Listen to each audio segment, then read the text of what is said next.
नमस्कार स्टूडेंट, कैसे हैं आप सभी? आई होप आप सब बहुत अच्छे होंगे। तो यहाँ पर यूजीसी ने नई गाइडलाइंस जारी कर दी है, नियमों में बदलाव किए हैं और शायद आपने उड़ता उड़ता सुन लिया होगा कि अब असिस्टेंट प्रोफेसर बनने के लिए नेट की ज़रूरत है ही नहीं।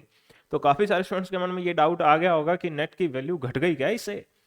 तो ऐसे ही और भी बहुत सारे डाउट स्टूडेंट्स के मन में उठ रहे होंगे, मैं उस चीज़ का अंदाज़ा लगा सकता हूँ।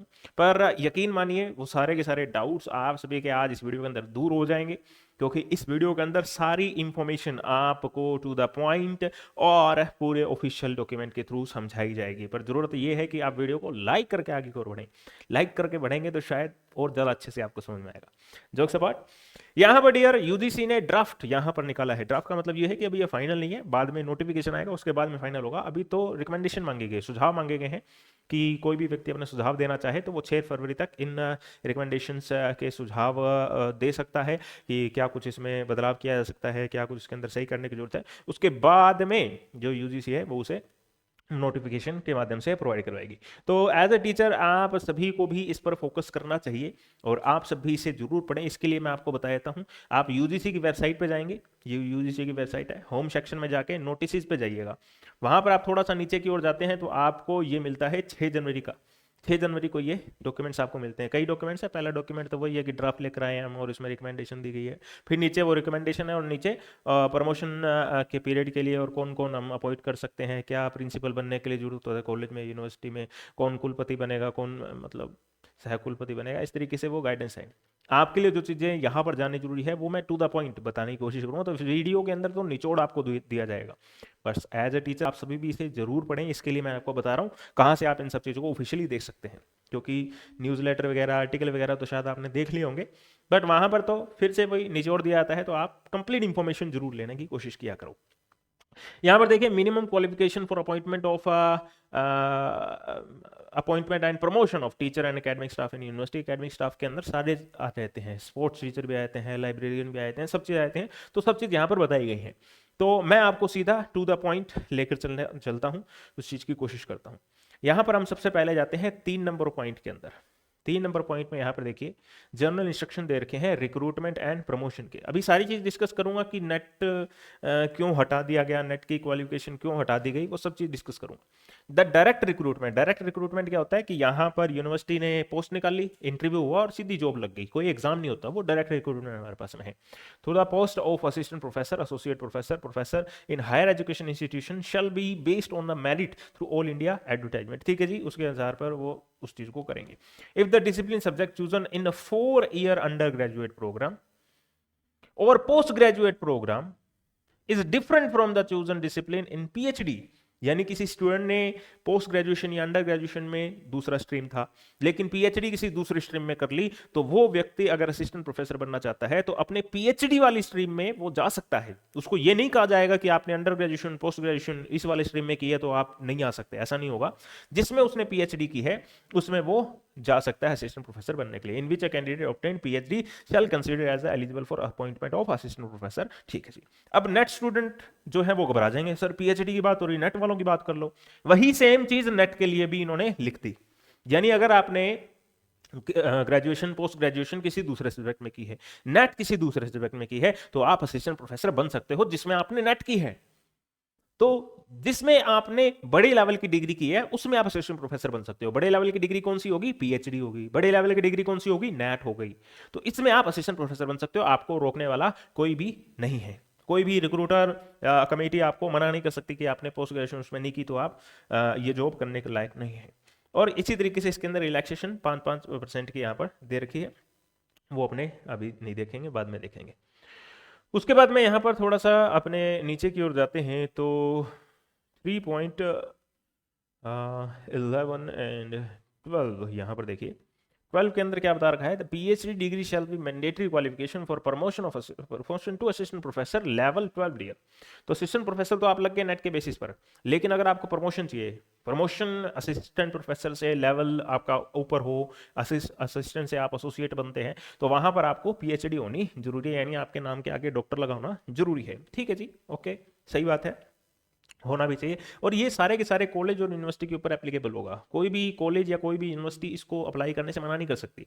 हालांकि अभी तो ये अप्लाई नहीं हुआ, अभी तो ड्राफ्ट है, मान लो 6 फरवरी तक रिकमेंडेशन आ गई और मान लो 1 मार्च तक या मार्च अप्रैल के अंदर इन्होंने नोटिफिकेशन जारी कर दिया, उसके बाद से धीरे धीरे हर यूनिवर्सिटी हर कॉलेज इसको अप्लाई करेगी, एक झटके से नहीं होगा, लेकिन ज्यादा से ज्यादा 6 महीने के अंदर अप्लाई कर लेना चाहिए। तो हमने मोटा मोटी मान के चलें, अगर मान लो थोड़ा लेट भी हो जाता है तो अगले साल से ये सारी की सारी चीजें एप्लीकेबल हो जाएंगी 2026 से, अगर ये मार्च अप्रैल के अंदर इसको लेकर आते हैं। क्योंकि 6 महीने का समय यूनिवर्सिटीज को कॉलेज को दिया जाएगा, क्योंकि ये आसान नहीं होता ना हर चीज को अचानक से इंप्लीमेंट करना, धीरे धीरे इंप्लीमेंट होगा।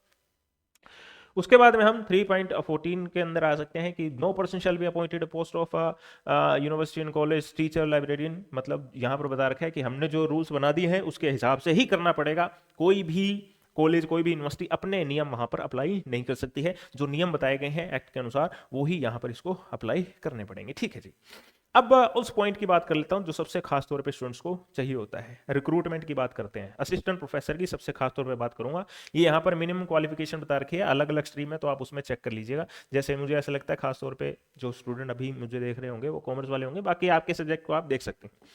तो कह रहे हैं असिस्टेंट प्रोफेसर अगर आपको बनना है तो और लगाकर बता रखी है कि या तो इनको फुलफिल कर लो या फिर इसको कर लो या फिर इसको कर लो। ठीक है जी, हम पहले देखते हैं UG degree NCRF national credit framework है ये लेवल 6 का, विद एटलीस्ट 75%। यूजी के अंदर आपके 75% होने चाहिए।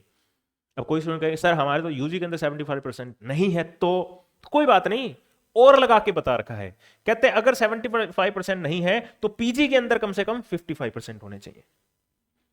तो ये आपको जो है वो असिस्टेंट प्रोफेसर बनाएगा, और साथ में एंड लगा के बता रखा है पीएचडी डिग्री। अब स्टूडेंट फिर घबरा जाएगा, सर पीएचडी तो अभी हमारी नहीं हो रखी, कोई बात नहीं, आप इस पे कांटा लगा दो, आप कह दो ये वाले पे आएंगे हम।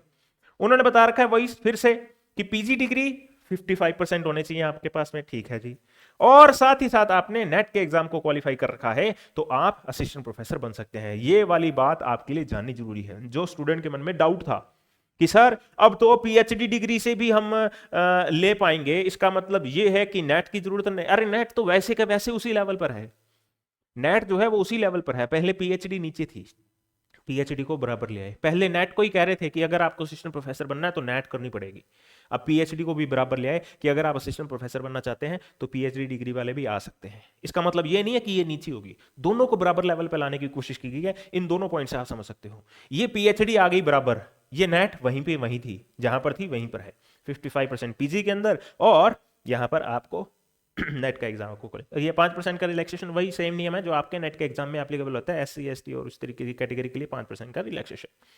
और फिर PG degree NCRF national credit framework level 7 जो मास्टर ऑफ इंजीनियरिंग और ये सब चीज है, इनके लिए एटलीस्ट 55% यहां पर बता रखा है। ठीक है जी, either the above qualification or the following qualification can be used for the discipline of yoga music performing art। इनके लिए थोड़ा सा अलग से यहाँ पर बता रखा है, ये सब चीज आप देख सकते हैं अपने हिसाब से। और इसी तरीके से एसोसिएट प्रोफेसर के लिए भी ये मिनिमम क्वालिफिकेशन बता रखी है। फिर इसी तरीके से प्रोफेसर के लिए भी बता रखी है। इनके अंदर खास तौर पे ये होगा कि पीएचडी डिग्री मैंडेटरी हो जाएगी, वो मैंने आपको पहले बता दिया था कि अगर आप एसोसिएट प्रोफेसर बनते हैं, एसोसिएट प्रोफेसर 8 साल के बाद में बनते हैं, 8 साल का प्रॉपर टीचिंग एक्सपीरियंस या रिसर्च एक्सपीरियंस आपके पास में होता है, फिर आप एसोसिएट प्रोफेसर बनते हैं, फिर 10 साल के बाद आप प्रोफेसर बन जाते हैं। और उसके लिए कुछ मिनिमम आपको 3 बुक्स वगैरह पब्लिश करनी होती है या कुछ 8 बुक के चैप्टर पब्लिश करने होते हैं। इस तरीके से इन्होंने क्वालिफिकेशन यहाँ पर बता रखी है, पर अभी के लिए इतने हाई लेवल पे आपको जाने की जरूरत नहीं है, अभी आप सिर्फ नेट के एग्जाम के स्टूडेंट, तो इस लिहाज से मैं इस वीडियो को फ्रेम करने की कोशिश कर रहा हूं। तो आप नीचे की ओर जाते हैं तो आपको वो सब चीज देखने को मिलती है कि कॉलेज में प्रिंसिपल कौन बन सकता है, यूनिवर्सिटी में कुल सचिव कौन बन सकता है, प्रमोशन चाहने के लिए कितने कम से कम रिसर्च पेपर पब्लिश होने चाहिए, कितनी बुक पब्लिश होनी चाहिए, वो सब चीज यहां पर बता रखी है। इंटरेस्टेड हो तो आप उसके बारे में जरूर पता कर सकते हैं। तो अभी के लिए आपके लिए जानना क्या जरूरी है, आप एक नेट एस्पिरेंट हो तो आप नेट के एग्जाम को क्वालिफाई करो, बहुत अच्छी डिग्री आपको कही जाएगी, डायरेक्ट रिक्रूटमेंट के अंदर आपके काम आने वाली है। अगर आप नेट का एग्जाम क्वालिफाई कर लेते हैं तो आप असिस्टेंट प्रोफेसर बनने की एलिजिबिलिटी प्राप्त कर चुके हैं, आपको कोई भी नहीं रोक सकता है। पहले भी नियम यही था आपके लिए, अभी भी नियम यही है। अब मुख्य तौर पर जो चेंज ये होगा कि अब पीएचडी वाले को भी नेट के इक्विवेलेंट मानना जाने लगा है। पीएचडी जिस व्यक्ति ने हासिल कर ली है, चाहे वो किसी भी स्ट्रीम में हो, वो उस स्ट्रीम के अंदर असिस्टेंट प्रोफेसर बन सकता है। नेट किसी भी स्ट्रीम के अंदर किया हो, नेट किया हुआ ना जरूरी है, उस स्ट्रीम के अंदर आप असिस्टेंट प्रोफेसर बन सकते हैं। अभी के लिए ये बात आपके लिए जाननी जरूरी है। तो नेट की वैल्यू घटी नहीं है, दूसरों को भी ऊपर लाया गया है। इस तरीके से आप नेट की वैल्यू को घटा हुआ मान लें, ऐसा बिल्कुल भी नहीं कहा जाएगा। तो मैं तो आप सभी को गाइड करूंगा नेट के एग्जाम को क्वालिफाई करो, बल्कि जेआरएफ क्वालिफाई करो, जेआरएफ के और ज्यादा एपीआई स्कोर आपको अच्छा मिलता है। उसके बाद में आप पीएचडी में एडमिशन लो, पीएचडी आप अपनी कंप्लीट करो, तो आपके पास में नेट भी होगी और पीएचडी भी होगी, तो आपकी और ज्यादा एपीआई अच्छी हो जाएगी। पीएचडी के सीधे सीधे आमतौर पर 30 नंबर मिलते हैं एकेडमिक प्रोफाइल इंडेक्स के अंदर। तो ऐसे में पीएचडी भी कर लोगे, असिस्टेंट प्रोफेसर की एलिजिबिलिटी वैसे भी आपके पास में नेट क्वालिफाई आपने कर रखा है, जेआरएफ आपने कर रखा है, तो ऐसे में तो बहुत ही ज़्यादा बढ़िया आपकी रिज्यूमे वगैरह बन जाता है। तो इंटरव्यू उसमें भी आपको काफ़ी हद तक आगे की ओर लाने की कोशिश करता है। उसके बाद तो बस पीएचडी करते हुए आपने 2-3 रिसर्च पेपर तो पब्लिश किए होंगे, और भी रिसर्च पेपर करेंगे, बुक वगैरह लिखने की कोशिश करेंगे, साथ ही साथ बुक में चैप्टर्स पब्लिश करने की भी कोशिश करेंगे। धीरे धीरे करके आप पीयर रिव्यू जर्नल की ओर जाएंगे और हाई लेवल की काम करने लग जाएंगे, ऐसे ऐसे आपका प्रमोशन होने लग जाएगा। तो अभी के लिए जो चीज़ें आपके लिए जाननी जरूरी थी वो सब मैंने आपको बता दी है। यहाँ तक पहुँच गए हैं तो वीडियो को लाइक जरूर कर दीजिएगा, लाइक करना भूलना नहीं है। और हाँ, आप सभी के एग्जाम चल रहे हैं, अभी 15 और 16 जनवरी को भी एग्जाम है।